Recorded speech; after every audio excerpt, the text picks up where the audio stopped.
Olá, meu nome é Adriana da Costa Barbosa, eu faço doutorado em Educação na Universidade Federal do Espírito Santo, Brasil, e o meu orientador é o professor Reginaldo Célio Sobrinho. Este vídeo refere-se a um estudo que realizamos em 2017 intitulado Gestão Escolar na Perspectiva Inclusiva na Rede Pública Municipal de Vitória, capital do Espírito Santo, Desafios e Possibilidades. O estudo teve como objetivo geral analisar as práticas desenvolvidas no âmbito da gestão escolar em duas instituições de Vitória que tinham estudantes com deficiência e transtornos globais do desenvolvimento. Esse objetivo divide-se especificamente em mapear as escolas de Vitória que possuem matrículas de estudantes com deficiência e transtornos globais do desenvolvimento, sistematizar dados relativos ao quantitativo de estudantes com deficiência, conhecer as funções e a importância do diretor escolar nas duas instituições, identificar como se constituíam os espaços de discussão coletiva e de encaminhamentos administrativos e pedagógicos na perspectiva inclusiva, identificar as ações do diretor que potencializavam os processos educativos inclusivos dos estudantes com deficiência. Esse estudo justifica-se pelo reconhecimento dos direitos sociais dos estudantes com deficiência e do papel do diretor na garantia desses direitos no ambiente escolar. A título de contextualização, nós estamos no Espírito Santo, que é um estado da região sudeste do Brasil, e a pesquisa foi realizada em Vitória, que é a sua capital. Vitória é composta por 9 regiões administrativas. O estudo selecionou 2 regiões administrativas, Maruípe, que no mapa aparece de azul, Jardim da Penha, que no mapa aparece de amarelo. A pesquisa tem natureza qualitativa e foi realizada por meio de um estudo de caso, cuja coleta de dados ocorreu pela pesquisa documental, observação e entrevistas. Inicialmente, realizamos o mapeamento das escolas que atendiam estudantes com deficiência. Selecionamos 2 regiões administrativas. Em cada região administrativa, selecionamos uma escola de ensino fundamental e acompanhamos o cotidiano e a rotina das diretoras durante 4 meses. Ao final desse período, realizamos uma entrevista. Então, selecionamos Maruípe, que é a 4ª região administrativa, e Jardim da Penha, que é a 9ª. Ambas as escolas selecionadas possuíam o mesmo número de estudantes em termos relativos. Então, na escola Cravo, cerca de 27% dos estudantes constituíam o público-alvo da educação especial e da escola Rosa, 26%. Os primeiros resultados apontaram que as 2 diretoras concebiam a gestão escolar sob o mesmo referencial teórico. Elas entendiam que a gestão escolar era dividida em dimensões. Eu tinha a dimensão pedagógica, a dimensão participativa, administrativa, financeira e assim por diante. No entanto, elas compreendiam que algumas funções pertenciam a uma dimensão e a outras funções não. Por exemplo, a função de revisar o projeto político-pedagógico era compreendida pela diretora da escola Cravo como uma função da dimensão pedagógica. Já a diretora Rosa considerava essa função como uma função que pertencia à dimensão participativa. Ambas consideravam a função como muito importante, mas classificavam essa função em dimensões distintas. Além desse exemplo, várias outras funções foram classificadas de forma diferente. Bom, em relação aos espaços, na Escola Rosa, os momentos de discussões eram mais frequentes. O grupo era mais coeso e havia uma admiração declarada do grupo para com a diretora, que já tinha uma trajetória na escola. A diretora era considerada simpática, carismática e muito carinhosa. Na escola Cravo, os momentos de discussões eram mais escassos e havia dois grupos aparentes: um grupo que apoiava a diretora e um grupo que se opunha à diretora. Esse grupo que se opunha fazia severas críticas a ela em relação à organização, em relação ao funcionamento da escola como um todo. A diretora tinha uma postura mais de administradora, no entanto, sempre era muito carinhosa e atenciosa com todos.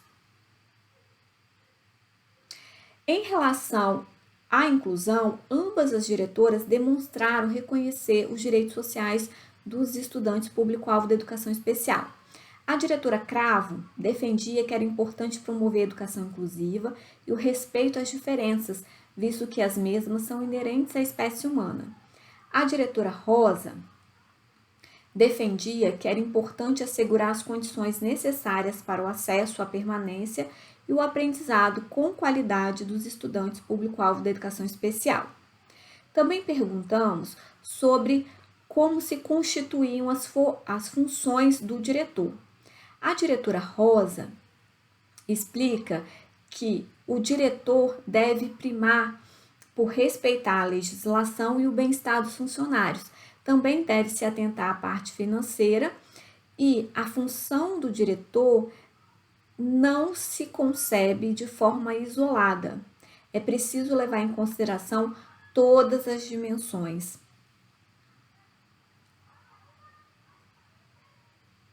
Já a diretora Cravo prioriza a função de administrar, de organizar a escola como um todo. Reconhece a função pedagógica, mas prioriza a função administrativa.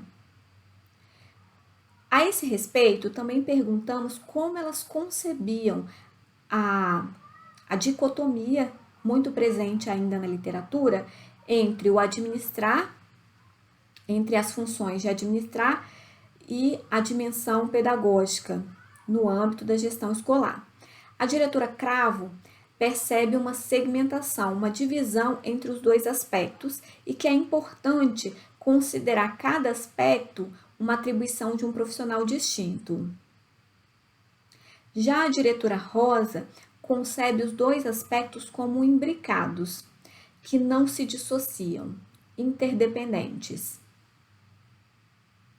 A respeito das políticas públicas municipais, ambas as diretoras elogiaram a Prefeitura de Vitória em relação ao suporte às políticas e programas para promover a inclusão no município. A diretora da Escola Cravo comentou que a Prefeitura dá todo o atendimento necessário e fez uma comparação com as escolas particulares, sobressaltando a qualidade de Vitória. Da mesma forma, a diretora da Escola Rosa também exaltou a qualidade dos programas e políticas de Vitória na promoção da inclusão e fez a mesma comparação com a rede privada.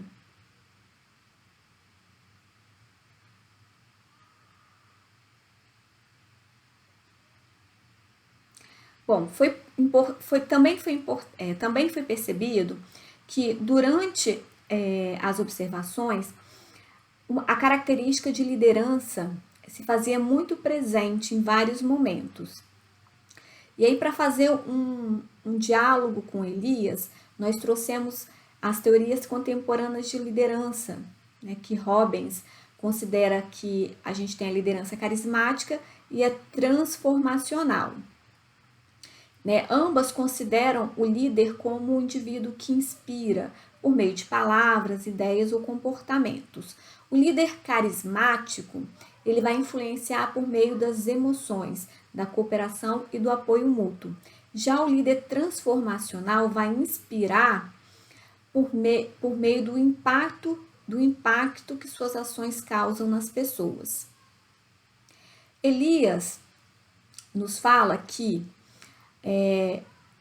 a posição de liderança pode ser muito ampla, que na posição de liderança pode ser muito ampla a margem de decisão acessível às pessoas que ocupam funções de liderança, em virtude da autoridade concedida a ela pelo grupo e sua capacidade de promover unidade e coesão no coletivo, a despeito das rivalidades ou conflitos de interesse. Então, na escola Cravo, havia muita rivalidade, né? Não entre os grupos, mas dos grupos para com a diretora, o que dificultava a sua atuação enquanto gestora. Já na escola Rosa, o grupo era mais coeso, havia mais apoio à diretora. Elias comenta sobre os líderes carismáticos no processo civilizador. A capacidade de tais indivíduos de transmitir a outros sua convicção inabalável quanto ao dom de chegar sempre à decisão correta e que promete o êxito faz parte dos elos que proporcionaram a seu grupo central unidade e coesão, acima de todas as rivalidades e conflitos de interesse. Essa capacidade de convicção constitui a substância autêntica da crença em seu carisma. Isso foi muito observado na Escola Rosa, em que essa atuação como líder carismática fazia com que houvesse unidade e coesão no grupo, favorecendo a gestão, diferente da Escola Cravo. Percebemos, portanto, que as diretoras elas são constituídas nessas redes de interdependências que constituem a escola. Sua prática segue em íntima associação com as experiências vividas na e pela comunidade que compõe a escola. Enquanto a diretora da Escola Cravo teve uma formação mais voltada para as ciências exatas, o que visivelmente impactava a sua atuação, priorizando a administração, o financeiro, a infraestrutura, a diretora Cravo, que teve uma história de formação mais para ciências humanas, priorizava mais a gestão de pessoas, a cooperação, a democracia, enfim. Os resultados obtidos na e pela gestão não é o que foi planejado, determinado ou pensado antecipadamente por nenhum membro da comunidade escolar ou pela Secretaria de Educação. Então, nós percebemos durante a pesquisa que a gestão escolar não é o que foi planejado, determinado ou pensado antecipadamente por nenhum membro da comunidade escolar. No processo, o planejado se altera e essas mudanças ocorrem a partir do entrelaçamento de incontáveis interesses e intenções individuais, que podem tender a mesma direção ou a direções divergentes e hostis, resultando em algo que não foi planejado nem foi intenção de qualquer um desses indivíduos, mas emergiu a despeito de suas intenções e ações. Então, percebemos que toda a gestão ela caminha por um caminho que não foi pensado previamente, mas que se constituiu nessas interrelações, nessa rede de interrelações entre os indivíduos que compõem a escola.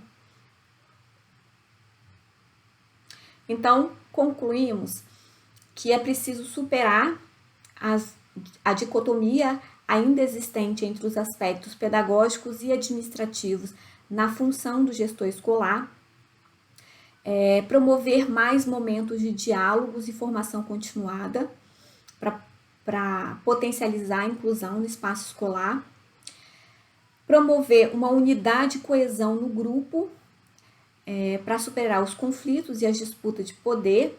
Na Escola Cravo, esses conflitos ficaram bem evidentes. É interessante também o exercício de uma liderança carismática e transformacional na perspectiva de Robbins, visando fortalecer a cultura inclusiva e também promover uma descentralização da gestão para alcançar a gestão participativa e, consequentemente, a gestão democrática. Bom, é isso. Obrigada.